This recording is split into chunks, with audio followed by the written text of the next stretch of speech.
In Nevada, clean energy success stories come in all shapes and sizes, from small to large, high-tech to low, from the sky and from the heat beneath our feet. Clean energy has opened doors to new industries in a state once dependent mainly on tourism. Tax credits for new private investments have made projects possible that were once unaffordable, and publicly funded projects have put efficiency and clean energy directly into the hands of Nevadans. This is our growing clean energy economy. In the sun-drenched desert, going solar seems only natural. Near Boulder City, solar panels seem to stretch forever. When completed, Copper Mountain will be the largest photovoltaic solar power plant in the U.S. Nevada is one of the best places in the United States to build a solar project. It's really the sweet spot for solar development. Sempra Generation, working with manufacturer First Solar, is adding a 48-megawatt array of thin-film PV solar panels to the 10 megawatts installed in 2008, thanks largely to tax credits and incentives in the American Recovery and Reinvestment Act.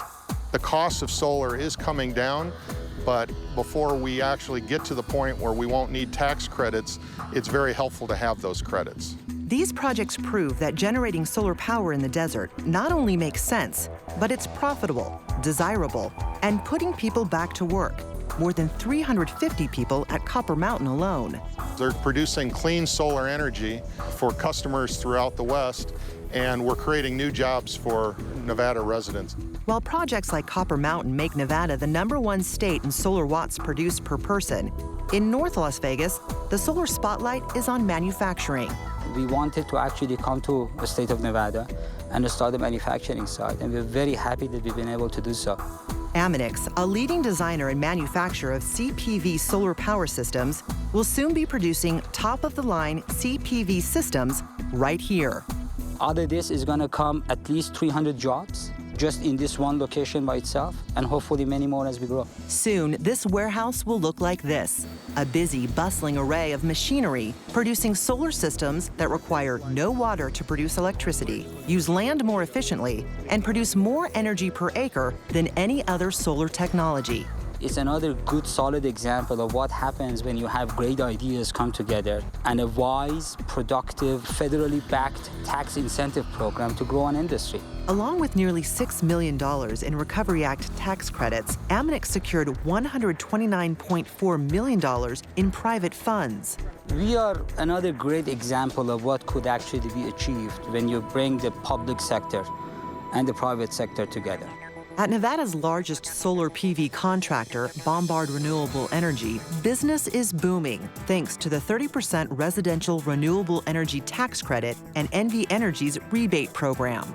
We're doing a lot of churches, we're doing a lot of schools, and many, many, many homes. We're probably going to do about 200 homes over the next 12 months. Now that solar makes sense with technology and incentives, Bombard expects double the solar home installations in the next year. With solar, our business has picked up. We've had to hire more crews and just get more people on rooftops installing solar power. Bombard hired dozens of new installers, training them in the high-tech world of solar PV systems. They work with homeowners to find the right system and the largest rebates. It's just wonderful to be in a business where you're actually helping people to get off of the fossil fuels that they were on and get them hooked up to solar power. So now they're getting all their energy from the sun.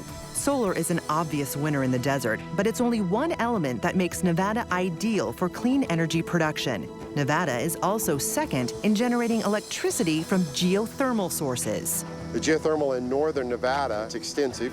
The total development up here will be several hundred megawatts in the next few years. But tapping into geothermal energy is easier said than done. In addition to building a plant like Nevada Geothermal's Blue Mountain, exploration and development are very expensive. Normally, all of our money is spent up front, and there's very little money spent maintaining the fuel source for the 30 years that the plant will operate. Which is why developers need federal tax incentives to make these projects affordable. For Nevada Geothermal Power, help came from the Department of Energy loan guarantee and millions in grants from Recovery Act funds. The production tax grant was very important because that was basically $58 million that came back to us to help offset our costs, and it helped us to further expand this resource. Blue Mountain already produces nearly 50 megawatts of electricity, and they're not done yet. NGP hopes to expand this to its full potential, which we believe right now is somewhere around 75 megawatts. A flagship project, Blue Mountain has put more than 100 Nevadans to work already and is poised for growth. The geothermal industry in Nevada could soon employ 10 times more. The replacement of other energy sources with geothermal will be an exciting time for us. At City Hall in Reno, they're pretty excited too. Whenever the wind starts blowing, my phone starts ringing with people asking about how they're doing. Thanks to an energy efficiency grant from the Recovery Act, the biggest little city in the world is breaking new ground and saving thousands of dollars through the spinning of wind turbines. You know, people are used to seeing the giant wind farms and the concerns with noise and how big they are. We want to show them that's not what today's wind turbines are. The city plans 10 wind turbines that should replace almost 789,000 kilowatt hours of fossil fuel energy annually. And that's just the beginning of a clean energy overhaul. All of these projects together, we'll be saving about $1.4 million a year out of our annual energy budget of $5 million. Recovery Act funds are helping low-income Nevadans cut their energy budgets as well. Help of Southern Nevada's Low-Income Weatherization Program received $37.3 million in recovery funds to ensure that families who need it most receive cost-saving energy efficiency measures in their homes. We have individuals who we've been able to save 50% of their power bills. Nevada has a leading weatherization program thanks to partners like HELP that more than doubled their annual goal by weatherizing nearly 2,600 homes. Increasing energy efficiency in these homes saves families an average of $437 on their energy bills annually. That's money that can be used for food, healthcare, and other bills. Brandon Kephart and his team from Better Building Systems completed more than 700 weatherization projects through HELP. We expect a house like this with the normal weatherization measures to save between 12 and 25% on their energy consumption.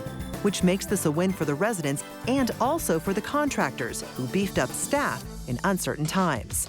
It's made a huge impact on our business as far as expansion into a new market, and this is a great training opportunity for our company.